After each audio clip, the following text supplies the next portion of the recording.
Today, we're painting Hellboy.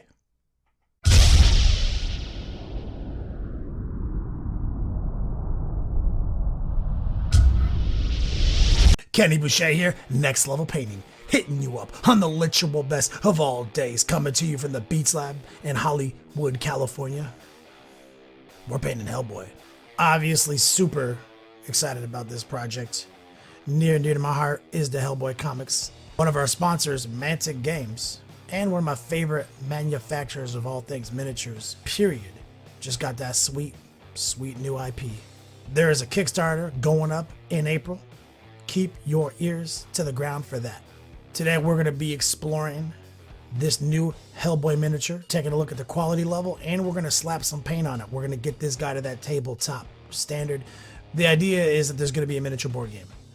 I assume a lot of new people are going to be jumping into the world of miniatures because Hellboy has a pretty substantial fan base. So we're creating this video for you guys. You don't have to be intimidated by miniature painting. I'm going to show you guys several easy steps to getting this miniature on that board game today.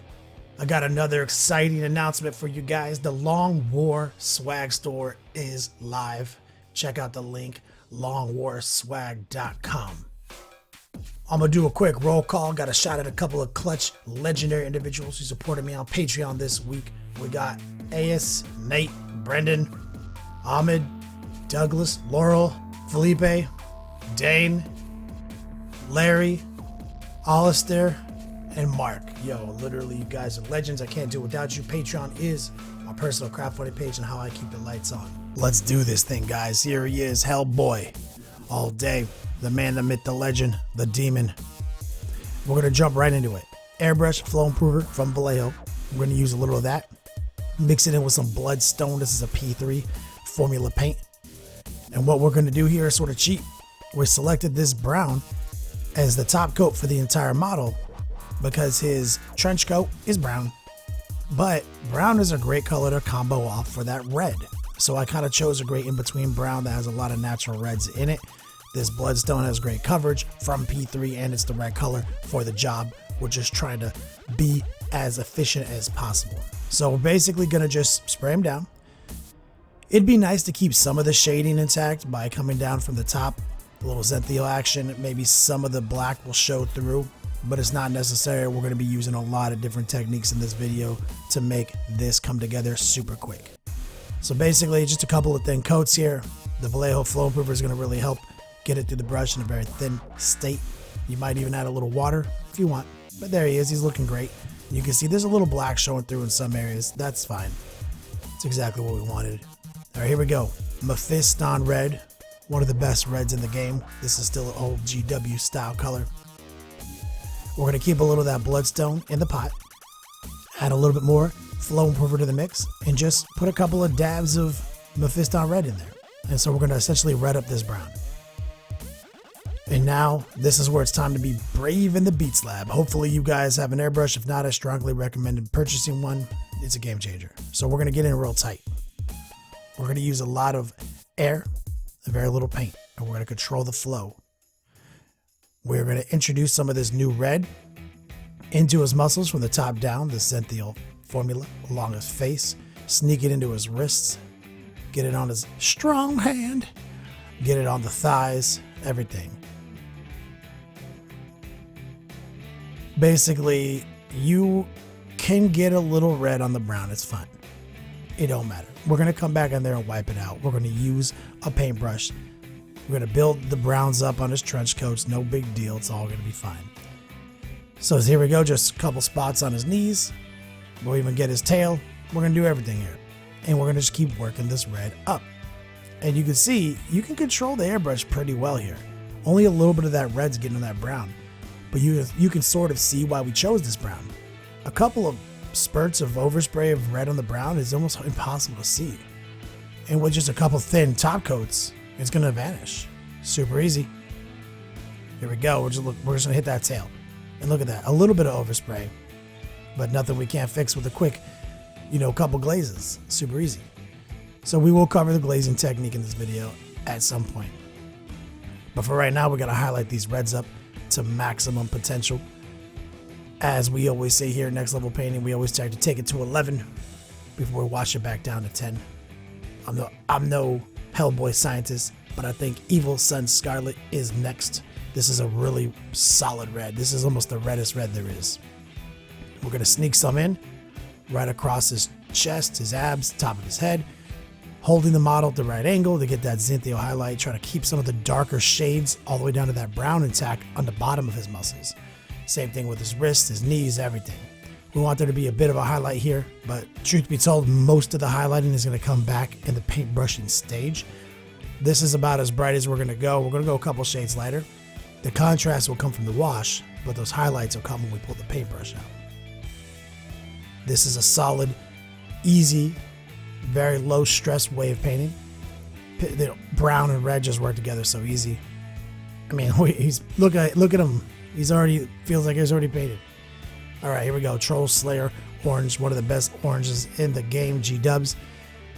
Mix a little bit in. You don't go pure orange. Mix a little in with the Evil Suns. Give yourself a couple of burst highlights.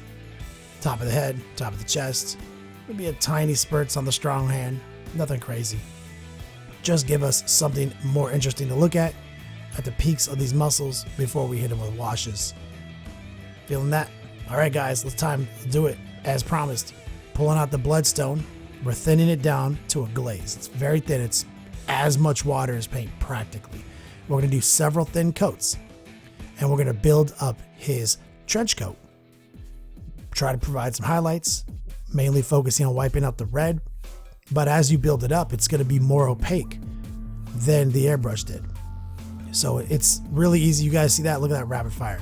Just glaze, glaze, glaze. Glaze, glaze, glaze, glaze. No rhyme or reason. You see how thin it is? Just building it up. Slowly going to introduce some highlights to his trench coat, and we will pull the airbrush back out. It is a little bit of a back and forth process, but we've saved so much time. We got the smoothest, silkiest red already on him, and all the base coats of his trench coat were done in the first airbrush stage. We got all the time in the world. So here we go. Same thing on the back here. On all those nice folds and all those details that Mantic provided in this miniature, we're just going in rapid fire, glazing it in. It's super thin. It's a lot more vibrant right now, but when it dries, you'll barely see it. It'll take 2 or even 3 coats. And we're going to wipe out that red right there on top of his tail, all of that. Get in there, any fold. Like, the magic is going to be revealed to you shortly once we start introducing some wash technique, but we still got to keep highlighting. That's the first coat right there. Just a couple of streaks. You can start to see it taking on a leather quality. Bane, Blade, Brown, GWs. We're going to start using this in the airbrush. Very subtly start building some highlights up. Now we are going to completely avoid the red at all costs. Just doing a couple of spurts here and there. Create some Zenithio highlights on the trench coat. Build it in. Too easy. Look at that. And this is going to help us even see more. It's going to trace some of those highlights out for us. If you hold it in the Zenithio position, it's going to tell us what to do with our paintbrush later. Essentially, painting by numbers. Real easy. Just focus on it. Be as methodical as you can. We're not trying to really change the color too much. Just create a nice highlight. Now we're going to grab that Bane Blade Brown and we're going to glaze it on. We're going to trace all the raised surfaces, all the extreme edge contours, very thin coats of Bane Blade Brown. God, fucking GW. And we're just going to be super careful, super methodical, super thin. Several thin coats, focusing more narrow and narrower, smaller brush sizes as we go down. Just try to refocus that highlight. Let all the darker areas stay dark. And focus on brightening up some of the top areas. And by staying so thin that even an aggressive line like that is going to fade away pretty rapidly. That's what I love about glazing, being thin. Add a little bit more water, spread it out. Just try to move quick. I'd say the number one trick here when you're painting this thin, wait for it to dry before you go over it with the next coat, because it's really easy to reactivate the bottom layer and just peel off all the glazing layers. So give it a good minute. Coming out real good. You can see it's already becoming more interesting. It's looking more realistic, giving you something to look at. Now, I'm not too worried about some of these overspray spots. You see that there's still some spots with red on them. I'm not too worried about them because the wash stage that's coming up soon will kind of eliminate those issues. And right now we're more concerned with getting the highlights right, making sure it's at a brighter place, because when you introduce the wash game, it will knock it down a little bit. That's why I like to go a little brighter. But contrast for me is about making the dark areas darker and the bright areas brighter. And you don't have to do them in that order or any order. I like to do it this way. Knock them up like this, get them real bright, then introduce the washes, reveal the shades, let the wash dry, and then intensify the highlights later, and you can get a real sharp comic book image. And that's what we're chasing here. We're gonna go for that electric, more real than real. Like it does, like just straight graphic imagery. All right, Engine Grime, Secret Web Miniatures, one of my favorites. We're gonna use this as the off black, essentially, for lack of a better term. Paint his Hellboy shorts up. Anything that we feel like needs to be in this gray or black spectrum, we're going to use this color. I love it. Good coverage. Interesting color. Stay kind of thin. Lean on 2 coats if you need to. All right. Heavy metal. This is scale 75, one of the best metallics in the game. It's so easy to apply. You can thin it down. This is almost water. Like, it's so much water in it, but look how much stick it still has. It's also known for being a little bit less glittery, which I like for this miniature. And we're going to paint that Hellboy revolver. Any buckles, any straps that need to be metal, we're going to just bang it out right now. Too easy. Seats are very shiny silver, but it'll take to a wash beautifully. All right, here it is. This is the magic, guys. Gloss varnish. We're going to run some gloss varnish through our airbrush with a little airbrush thinner. And we're going to give them a medium light pass. This is doing 2 things. Step 1, it's going to lock in all those subtle highlights we just did and protect them. But also it's going to create a glass-like protection, a barrier. See that? See how shiny that is? Well, that also breaks up the surface tension. That's one of our secret techniques here at Next Level Painting for the Next Level Painting system. You're going to see why. Red tone, dark tone. These are washes made by Army Painter. And this is the quick shade mixing medium formula right here. This is that base medium. And we're going to mix them together and make a very thin wash. So basically a dark red, black and red essentially. And you see the surface tension of the gloss is repelling the wash away from the big flat muscle bellies and into the crevices, into the shadows. And because we thinned it down so much with the medium, it's going to essentially do the shading for us and not leave any coffee staining behind. When comboing the 2 off of each other, you can do some amazing stuff for little investment. Look at this, rapid fire. Look at it, he's instantly shaded. Instantly. Definition is popping out, his knuckles are looking strong, his abs are looking defined, his brow ridge is looking sick. Like, you're just seeing shade everywhere. And it's pretty much preserving most of our red. That's what I love about the system. All right, flesh wash, mild brown. These are 2 of my favorite colors for leather. Same thing, we're gonna rapid fire it on his cape, and you can see how this all played out, how those aggressive glazes, all that, why we did them the way we did them. The wash is going to sort of blend aggressive transitions together. It's gonna soften the lines between them while darkening the crevices, strengthening the shades, making greater contrast overall.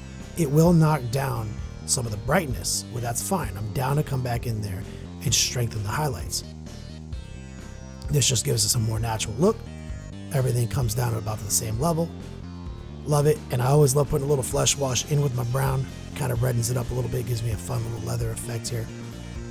And you see, we basically have no red left. Like, it's looking amazing. Same thing, we're gonna grab that dark tone. This is just the dark tone, no other color on all the silver bits. It's gonna knock those down, make them look their best, make them not be so shiny. And we gotta hit those Hellboy pants, of course, all them little doodads and everything. And that's where I like putting the black wash over the engine grime to make it now black officially, but leaves a little, transitions, a little highlight behind. Hit the hair, everything. Gives it a nice border. Part of my technique is a lot of different colored washes to create nice little borders between the elements, which is that graphic design, that comic book inspiration, the way I like to do my miniatures And this is just a tabletop standard that we're chasing right now.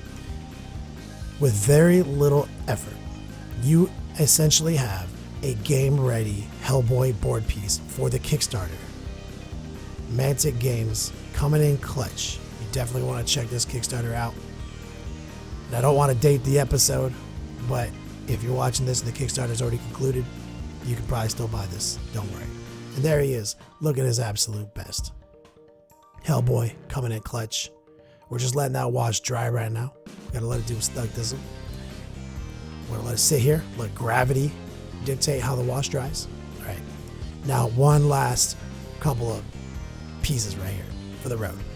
I want to strengthen some of the shadows in his chest muscles and his abs, and so I'm just going back in with the same wash we used earlier, and I'm pen washing it, which is essentially putting the wash only where I want it, just to strengthen those shades. And you know, it's a very thin wash. We put plenty of quick shade mixing medium in it.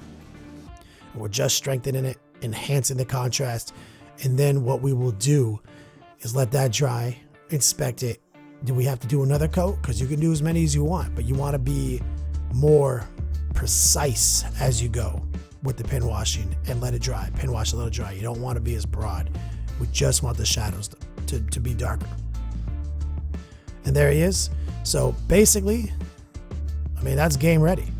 But we're going to still take this model to the next level in volume 2.